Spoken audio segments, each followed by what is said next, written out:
Hi everyone, I'm Michelle Vernay Hiatt of Sew on the Go. This is Tutorial Tuesday, week 14. Today we're going to talk about hand stitching your binding on the back of your quilt. I put on a standard binding last week, and I'm going to show you how I stitch it down this week. So apologies, I'm in a little different setting this week, but I wanted to still bring you a video. So first I want to talk to you about tools, right? There's a surprise, right? All right, so first you want a decent needle, a needle that works for you. There are so many different ones out there. I would suggest finding one that you're comfortable with. I happen to like the John James's Sharps. I use a number 7. You could certainly use, something smaller or something larger. Again, needles I find are really particular to the person. They don't cost much, so maybe pick up a couple different ones and try them out. See what works for you. Next, I like to use the Gutermann hand quilting thread. It comes in a variety of colors, not as much as our standard, don't look at my messy box here, our standard threads, Orifils and such that have tons, but it has a good number. And remember, you want to go a little lighter on your thread so that it kind of disappears. So I find that they have enough variety. Your local quilt shop should, many of them carry it, but it's the hand quilting thread. The reason I like it is I don't need to use beeswax. It is really, really thick. I don't know if you can see that there, but not too thick. But it doesn't knot. I love it. It has a little place for me to put the thread so that it's great for picking it up, putting it down, and such. So it works for me. The next thing I like, and I will put a couple of these on my website, is the Clover Desktop Needle Threader. And so this has a few different things on it. It has the slot where I put my needle to thread it. It has a little cutter on it. And it has a little place to put the thread. So I place my needle in the needle slot, and I take my thread just loosely off the spool. I kind of hold it down a little bit with my hands, and I go ahead and push the little lever. Gently remove it, and you will notice that it has a little thread that's popped through, little loop. I'm going to take that loop and place it over my needle. So you can kind of see there it's on the needle. And then I pull it down. And then pull my strings so that it forms a little knot at the base of my needle, and this will keep it from slipping. This tail is a little longer than I usually do, but you can always trim that. And then you really just want to take off about an arm's length. I tend to go a little crazy, and I go a little further. Then you can go ahead and take this and cut it right on your thread cutter. So it works great that it's all in one. It threads your needle, has a little bit of cutter. So it works great, especially I typically find myself, back in the day when we traveled a lot, doing my bindings when I'm traveling, so this works great. It fits in one of my little bags with my needles and such. The other tip I have for you is this little thread cutter pennant. And sometimes you will have seen these in like wooden blocks that people use to do their thread cutting when they chain piece. I just put it on a little necklace that I had left over, a little one of the quilt shows. And I just keep it on, and then I put it on my neck. And it allows me to do my thread cutting as I'm stitching, and I don't have to keep, scissors nearby. So that's the pennant. I'll put a couple of them on my website as well. Another thing that I use is the clips. We probably all have these. These are just those Wonder clips, and this I just usually keep 2 or 3 ahead of where I am stitching, and I'll show you that in a bit. I keep them in a nice little colored thing here. The next thing I have, let me just keep these, or I won't be able to find that later, there's these thimble pads, which are basically, it says it's leather, and they're reusable, although I find that once I use it for a couple hours, it's done and I can toss them. So these are my fave. So you know me, I only put on my website what things that I love and use. So I will put a couple of these up. Now there's also this needle grip it. And this is more for when you're pinching and pulling it through. If that's something that bothers you, you might want to consider these. I didn't put these on my website. If you're interested, by all means, and you can't find them at your local quilt shop, let me know and I can order a few. I don't use them as much. I use more the thimble pad, but I want to show them to you as an option. All right. So again, having the right tools really will help you. Find a needle that you like. Get something that's a utility tool for you that has multiple functions. I love the desktop threader. And I'll put a few of those on the website. I love my little pennant, so the thread cutting pennant. And then a good thread. If you don't want to use a hand quilting thread, you might want to consider getting beeswax with your favorite thread. That I hear works really good. All right, and then the thimble pads to protect my little hands. Anyhow, so let me get my quilt and I'll show you how I do it. All right, so what I've done is I've folded up my quilt into a manageable section. I typically start a few inches before a corner. You know me, I get anxious about the corner, so I typically start so that I tackle one right off the bat. I have my pins, my clips, as we talked about. I like to place my quilt on top of a table. I find that it works best for me. By all means, in your lap, you could do it as well, but I tend to roll it so that it gives me height, so that my wrists are staying pretty straight. I find that they don't get as fatigued that way. And I have to be one of the slowest binders in the world, just to preface it. You know, those of you who know me know this well. All right, so what I do is, so I have my needle on a thread that I showed you in the last segment. So I typically stick it in my quilt. I have put on one of my little thimble pads on my finger. Again, you find what works for you. Maybe a thimble does. I used to use a leather thimble pad and that worked great too, but I find that this is just enough for me and gives me mobility and doesn't slide often on my finger. All right, next what you're going to do, and I apologize, I am left-handed, so you would do the mirror image of all of this, but basically I'm going to wind the thread a couple times around my finger, and then I kind of roll it off and bring the knot down. All right, just to the end. So again, I wound it and then you roll it down your finger. And I'm sure there's tons of places out there to show you how to do that.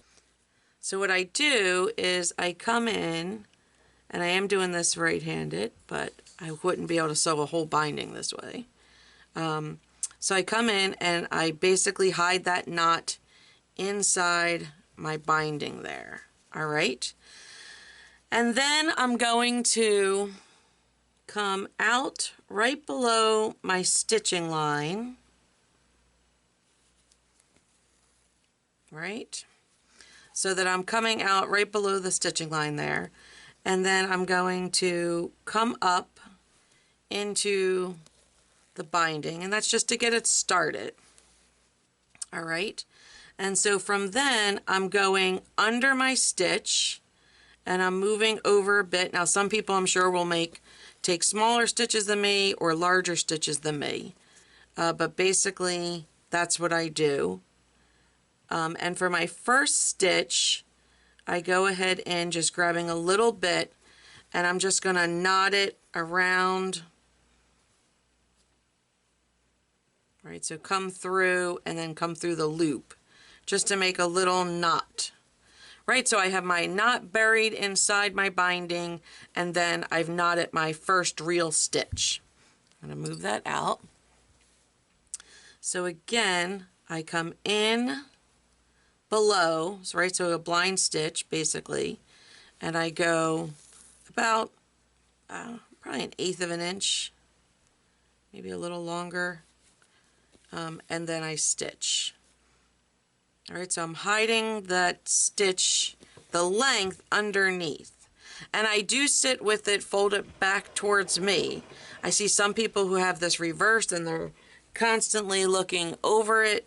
I find that this works fabulous for me. All right, so I just keep going, and you're just grabbing a few threads. Let me see if I can bring this up a little closer so you can see it there. I just have a few stitches there, right there. All right, so in right below where it came out of the binding, go a few stitches and come out. And you're doing that all underneath, and you're just grabbing a little bit of the binding.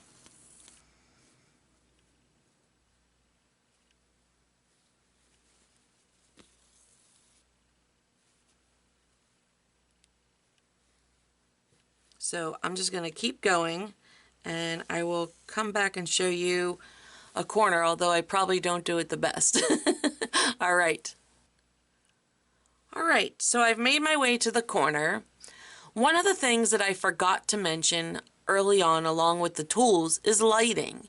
So you want to make sure that you have good lighting. Lighting really will make a difference, as well as we all get older, we tend to need glasses. Don't be afraid to put them on so you can see.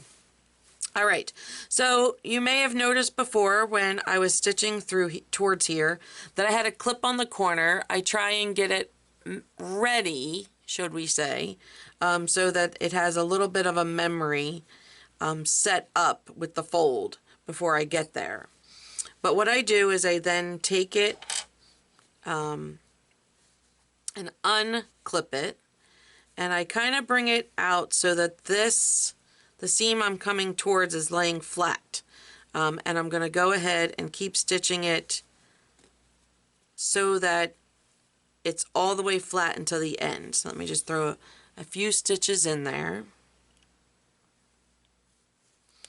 And again, you would probably be working your way counterclockwise around the quilt. I'm left-handed, so I'm working my way clockwise around the quilt.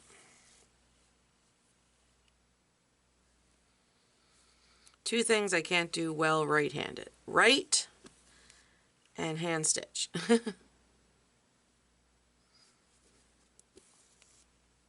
Alright, so I'm almost there. And I just want to come in and make sure that I've made a stitch just beyond the stitching line that I put the binding on with. Alright, so I'm just going to come in here. And what I like to do is actually just take a stitch and knot it. Right, so just come in, do a loop in the same spot, and come through and pick up that loop, just so it's nice and secure. Then I'm going to do my fold. Now for this, I tend to turn my quilt. And again, you would probably turn the opposite direction. I then use my needle to get that fold, right? And I go ahead and put a clip in. So if you saw, I just put my needle, use that to bring it over. Now my needle is down in here, right? So I want to bring it up to the corner. So I'm just going underneath, right where I put the knot, and I'm coming in almost to the corner. All right, then I'm going to take the needle and just use it for that straight edge, similar to what I did with the pin last week.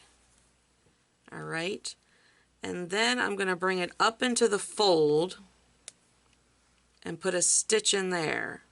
And again, it's a blind stitch, so I'm going to come back down where it is till I get to the corner.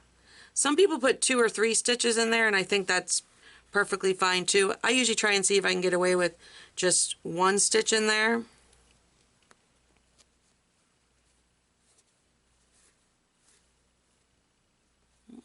And you don't want to pull it too taut.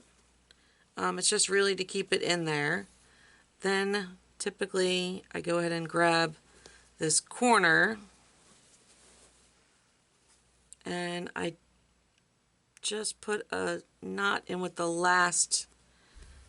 prior length of the binding.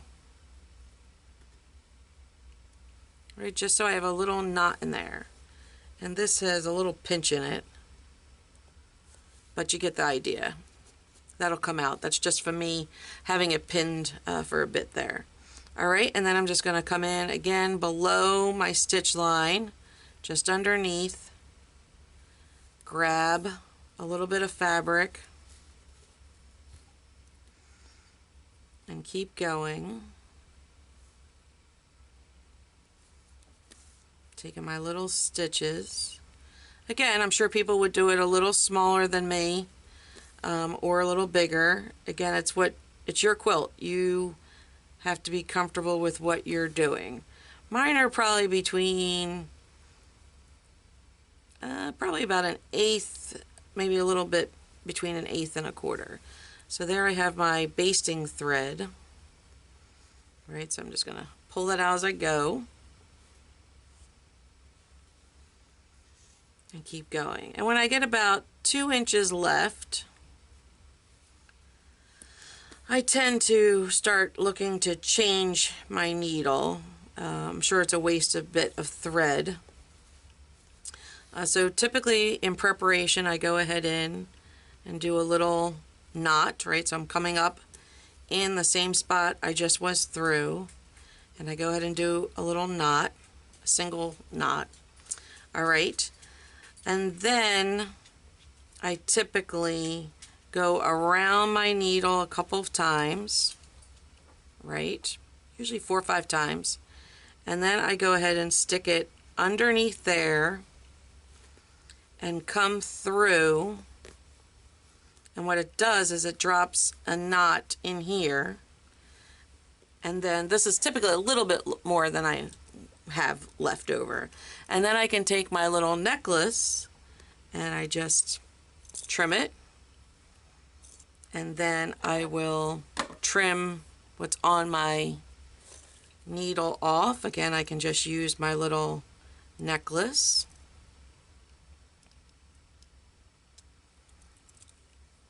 And then I pull out the little threads there, and I start the whole process over again. So again, I'm no expert in binding. This is just the way I do it.